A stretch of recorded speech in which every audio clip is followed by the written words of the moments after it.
Welcome to Conversations with Mr. A. This is your host, Anthony Abastilla, school counselor here at Chimacum Junior and Senior High. I'll be interviewing students, staff, community members, outside community members, hoping to provide them a voice to share their perspectives and insights.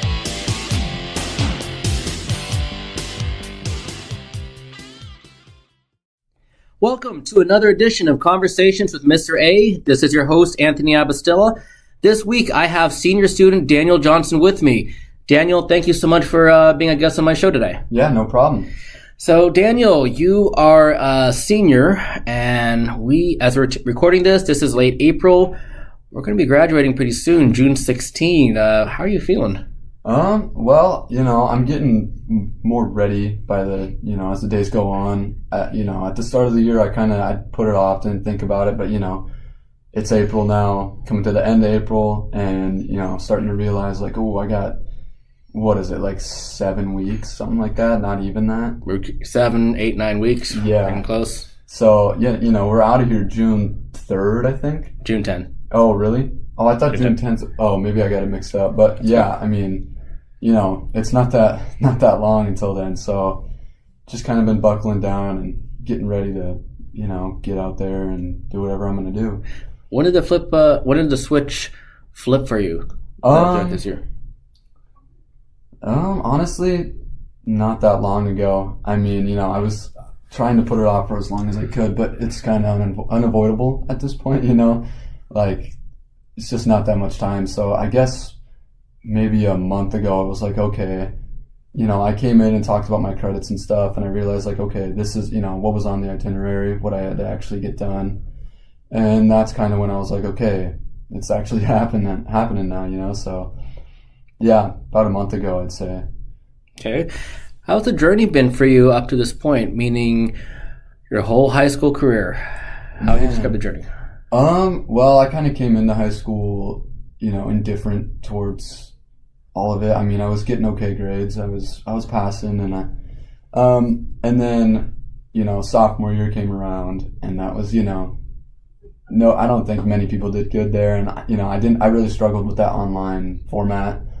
Can you describe a little bit about the sophomore year, what it was? I know that was the COVID time, but can you describe a little detail why it was difficult? Yeah, well, it was difficult because we, first semester we were all at home, and we were, supposed to get up by, it was a little bit later than we have to get up now, but, we were supposed to get up and then turn our computers on and sit at our computers, and then there was this big break in the middle, and then it eventually got to the point where it was we didn't really have much to do.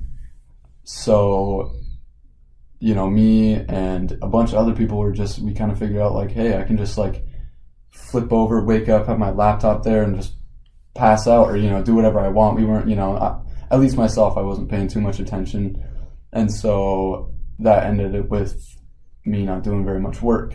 So, I don't know. I just, I didn't take advantage of what that was, I guess. I didn't really see. I kind of just took advantage of it in a different way. Instead of, getting this lesser amount of work done, I chose to put it off and get some more free time, which was really just me laying in bed, not doing anything. So, yeah. And then second semester came around and I was in school more, and then I started doing more, because we were there for half days. It was it was early, 7:45 to 11-ish or so. And so, that was easy to, get through day by day. How was the experience coming back last year? Because obviously you came back last year, and then this year is obviously the first full year. You have to wear the masks. How was that for you? Well, I like having our normal school experience back. But last year was weird because, I didn't really meet people at the school because, I came here freshman year and that was the week it shut down. So I was here, and there was a half day of the week I came, so I was here 4.5 days. And then, sophomore year, and then not everyone came back in the second semester of sophomore year, so I didn't really meet people. So junior year I came, and I was just kind of doing the same thing I was doing in that second semester of sophomore year, was just hanging around, not really, I didn't really know anybody, and I don't really have trouble going out and meeting people, but like at a new school, I just kind of was like sitting there, like, okay, I'll just, you know, it is what it is. But then, you know, about halfway through junior year, you know, some of the people I'm friends with now started reaching out to me and, you know, like, hey, come sit with us at lunch and everything. And so how'd that make you feel? That was really cool. I mean, you know, I don't know why, but I didn't really reach out to anybody and like try to make friends when I got to the school. So then having people like, you know, they saw I was, you know, just sitting alone, which was like, I didn't have a problem with it. But then when they came and, you know, were like, hey, come and sit with us, they were constantly bugging me. I was like, okay, you know, this is really cool. And then I find out these people are awesome people, you know, so that was just a good feeling. Who are some of the people that reached out to you? I mean, Nate and AJ and Paisley and Macy and all them, they kind of sat at a table out, kind of just right out there, you know, behind us. And they, they just invited me to sit with them a few times, and then I started doing it. And, you know, I didn't really hang out with them that much last year, but then this year came around and everyone's got their licenses and everything, so then we started hanging out more. So that's cool. That's cool. You mentioned that one thing I noticed you mentioned so far, so you weren't originally from here. You came from different school districts. I think you've told me before, Key Peninsula. What other schools did you come from originally? Well, I went to Key Peninsula Middle School, which is on the KP, and then that's down kind of by like Gig Harbor. And then Peninsula Middle School, or high school, I went there for a semester in my 9th grade year. And that was different. It was a big school. I mean, we were the biggest freshman class in a while coming in. I think there were like 400 something of us in that class. And then, you know, so there were like over 1,000 kids in that school. I'm just wondering, so how did that feel? You came from a bigger school, bigger environment. You've told me you still have friends that are from that area. How did it feel to come from a bigger school environment to here where it's a little smaller? It was definitely harder to get used to because, I mean, I've never really gone to a smaller school before. I mean, you know, I've lived in a few different places and gone to many different schools. But, you know, I was living out in Michigan, and those schools were always bigger. I mean, the elementary school I went to in Michigan probably had as many kids as we do now. How is Michigan compared to here? Well, I mean, Michigan, I only really lived there for like 2 years. But it was such a, like, my whole family, we hated Michigan. So it kind of like, in my mind, since I was younger especially, it stretches out. Feels like we were there a lot longer. I don't know. We kind of lived like right outside of the Detroit area. So it wasn't, you know, it's not as sketchy as a lot of people make it out to be in some of those areas, but like it's definitely, I'll take where we're at now over Michigan all day for sure. Okay. Yeah. One thing, getting to know you a little bit. You've told me a little bit. You've lived in the trailer parks, and maybe some struggles a little bit with poverty growing up. Can you tell me a little bit about the experiences? Yeah. Well, so I was born out in Minnesota, and we lived in like a condemned house, I guess. And I don't remember much because I was 2 when we moved. But yeah, my parents tell me our house was condemned that we were living in out there, and I can't remember what my dad was doing out in Minnesota, but then we moved out to Port Orchard because my grandparents lived out here for years at this point, and then so we were just moving out by family, better job. My dad got a job with his buddy Shane. They had a plumbing company. I don't know what he was doing, but he had a job there, and then we lived in a double wide out in PO, and yeah, and then we moved around a few times. We got lucky. We rented a house from some family friends after that first house out here. And then we moved into another house out by Artendale. And then my dad got laid off at Stacy Plumbing. So he picked up a job with his buddy, his friend from high school. He runs like this company called Auto Warehousing Company, and they kind of like, they put like the glass on cars and stuff. They import them and then ship them out after they do all that stuff. And then he got a job there, but the only opening was in their Michigan facility. So we had to move out there. And then we moved out there. We lived out in like a little bit of it wasn't like a nice neighborhood, but nicer than the trailer park we were living in. You know, the yards were all green grass and everything. I don't know, but trying to paint a picture of, it was, you know, smaller house, but we didn't need a bigger house at the time because we were smaller family back then. I think it was 5, maybe 6 of us, I think. So yeah, we were living out there, and then, you know, I was younger, so I don't really know why we moved into the trailer park, but, you know, money was tight. It was just my dad working. So we moved into a trailer park about 15 minutes away from that neighborhood. And then I went to a different elementary school out there, and that elementary school, we had problems there, I guess. They didn't really accommodate kids well. I don't know. So we moved back to the elementary school I went to at the first house. And then, so I was living we were living in the trailer park for maybe a year, but man, that was a lot. I mean, I was like 8 at the time. A lot of just crazy stuff went down. I mean, I remember we used to get a lot of rain out in Michigan, and then, you know, once every year during the rainy season, we'd get a big, like, it'd come down on us, and then in the trailer park, the drains would clog up, and so the streets would flood, and then kids would go out into the streets and swim in that rainwater in the streets. Oh, wow. And they tried to get us out, but my mom was too smart because, I mean, there were trash cans tipping over, and so there was garbage floating in that water and stuff, and my mom was like, you guys are not swimming in that. And you'd be like, what? Like, everyone's out there swimming, like, why can't, you know? How deep was the water? Oh, they were swimming, like, it was flooded. So, I mean, it was deep enough. Yeah, and then I remember one time my grandpa came out to stay with us for a little while. I think it may have been after my sister was born out in Michigan. But they got the news out there, and the news, the van, and they were showing live right in front of our house. And then my grandpa goes over there. He's like, I'm going to be on TV. So he's going over there trying to get in there and trying to get an interview and everything. It was the funniest thing. But yeah, I mean, that happened multiple times. So it was crazy. How did the experiences shape you who you are today as a person, or did it kind of influence you with how you look at things? Yeah, definitely. I mean, I was too young to realize at the time what our financial situation was looking like because, you know, we always had food on the table.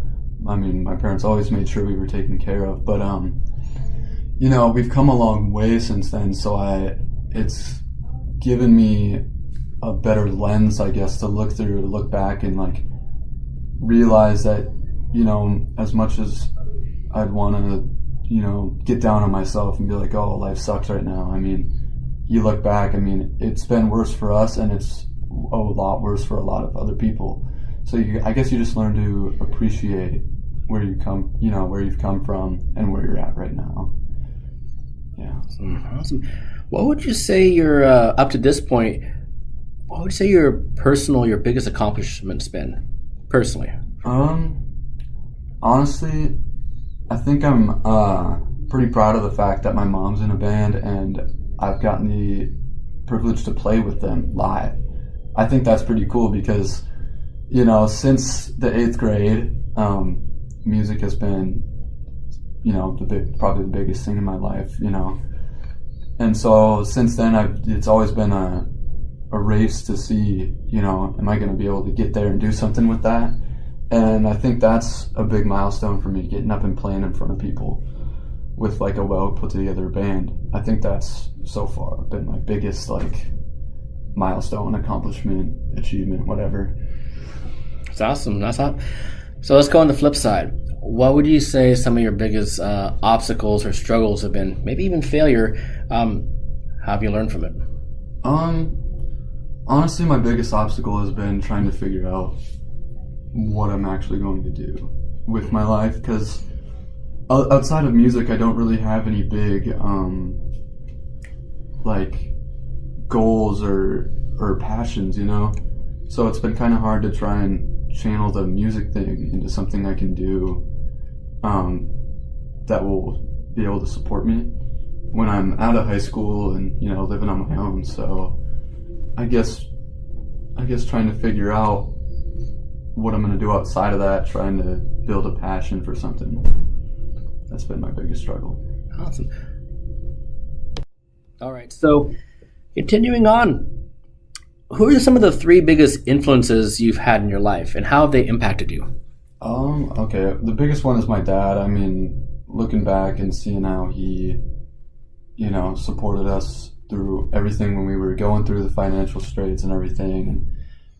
And just like his character, everything that he has said to me over, through my childhood and up until now, is really rubbed off on me. And anytime that I'm struggling with, who I want to be as a person and how I want to treat people and how I want to think and everything, that, I just look to him. And he's always been a person that I can come to and bring these kinds of internal struggles to. And he just kind of has a way, because he's lived through all of it himself. So he's got the knowledge, and he's never been afraid to help me out and let me know and steer me in the right direction. And then I guess, in no particular order, no one greater than the other, but my mom too. She's probably the smartest person I've ever known, and she's come so far. And she started out bartending when we were younger, a little bit off and on, and then to see where she's come now, with her food blog and everything, like she started that up when we were way younger, and it was doing nothing for a while. Could you explain to me what the food blog is? Yeah, well, she kind of just makes up her own recipes, cooks the food, and then she takes pictures of it. Then she writes a post about it, and then puts the ingredients up, and then she posts it up there on her food blog.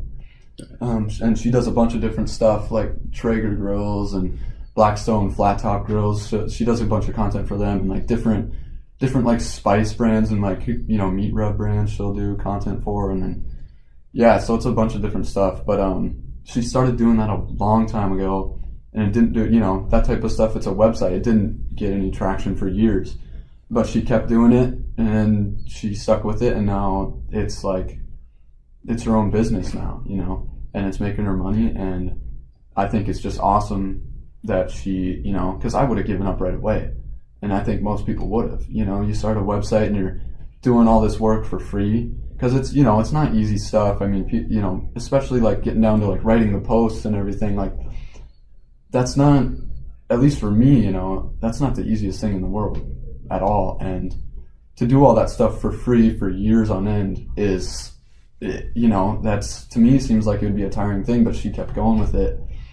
And so, that's another struggle I would have would be like determination and, the willingness to buckle down and get something done. But she's really been a source of like inspiration for that when I need it, especially now, because that's something I need in my life.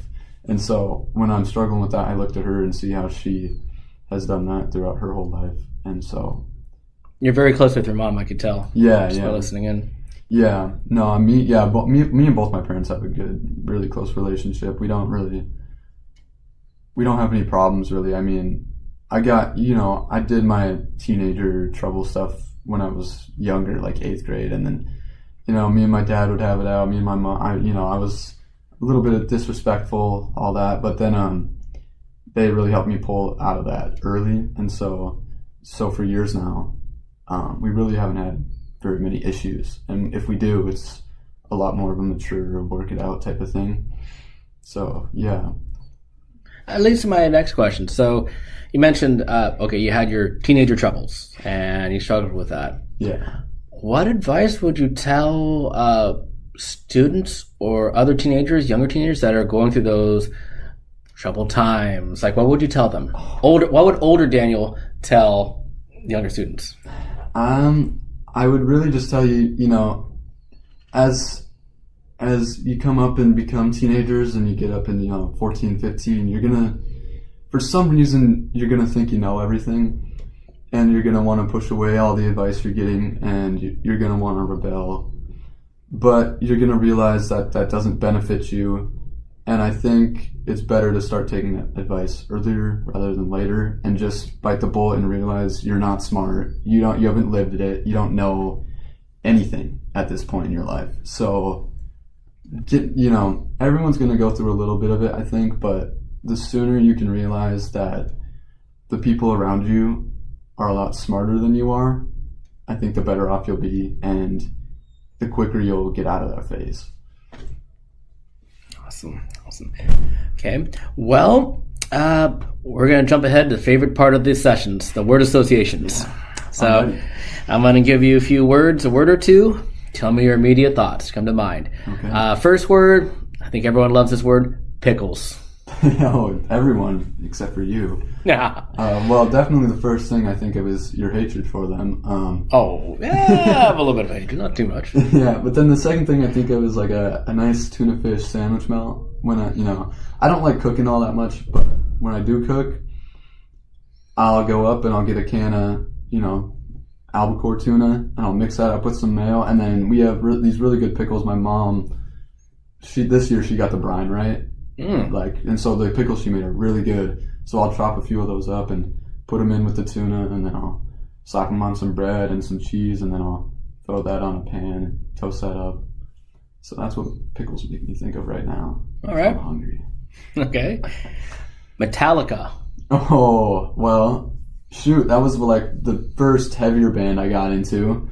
My dad showed me those guys, and now we have tickets to go see them in 2024. Oh, jealous. I'm so jealous. Yep, so we got tickets to see them both days. 2 days. Yep. Man. Yeah, it'll be about a 20-song set list each day, too, so. I'm insanely jealous. Yeah, no, that's going to be awesome. Disco music. Honestly, I'm not like deep into it, but I can't say that I dislike it. It's not something I could go and dive deep into and learn everything about like I do with some other genres, but I like it. I think I can say that with confidence. Okay. Being a gentleman.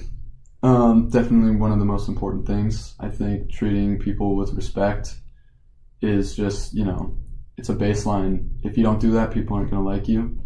And so I think that's something you should bring into every interaction in your daily life. Okay. Camping. Makes me think of the camping trips that I used to go on with my grandparents. We used to go out to Moses Lake, I think it was. They had an RV park that they would stay at, and all the family would come out, even from like Minnesota and everything. And I remember one time, the first time I went, it was just me. My aunt took me, and I was hanging out with all the cousins. And then my mom had found out I went to the pool with just my cousins and not any adults around, so she made me come home early. And so that was a bummer, but I'm over that now. But yeah, camping, that's what I think of. Cool. Relationships. I'm thinking I'll figure it out eventually. Okay. All right. Superheroes. Spider-Man. It's my favorite. Not a bad pick. Yeah. Not a bad pick at all. Just watched one of those movies, The Amazing Spider-Man. I used to hate on that movie, but I watched it with my younger siblings a couple days ago, and I actually think it's great. Okay. Favorite food? Oh, shoot. I bounce back on this a lot. Honestly, anything with fish in it. I mean, because we fish a lot, but I've just grown to like fish in any shape or form over the last few years. So, yeah, anything fish, any seafood. Awesome. And any final words that you'd like to tell our listeners out there?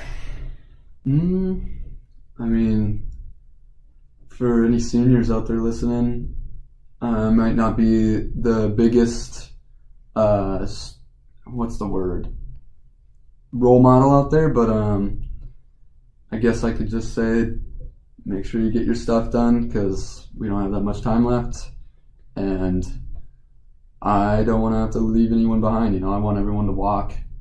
I think that would be really cool if we could all walk when graduation comes around. So, yeah. Awesome. Well, Daniel, thank you so much for being part of the show. It's a pleasure to have you on this week. Yeah, it was awesome to come on. I was really looking forward to this. Okay. And that concludes this week's edition of Conversations with Mr. A with Daniel Johnson. One thing I'll say about Daniel, I told him this too right afterwards. He needs to give himself a lot more credit than he gives himself, because he's actually he's overcome a lot of adversity, and he's actually a much stronger person than he realizes. And he's really, really a good kid. And it's going to take him a while. He said it'll take him a while to figure things out. But when he figured things out, I'll tell you, I think he will come far, and he will definitely go to a lot of good places. So thank you for listening. Stay tuned for another edition of Conversations with Mr. A coming up next week. Thank you for listening.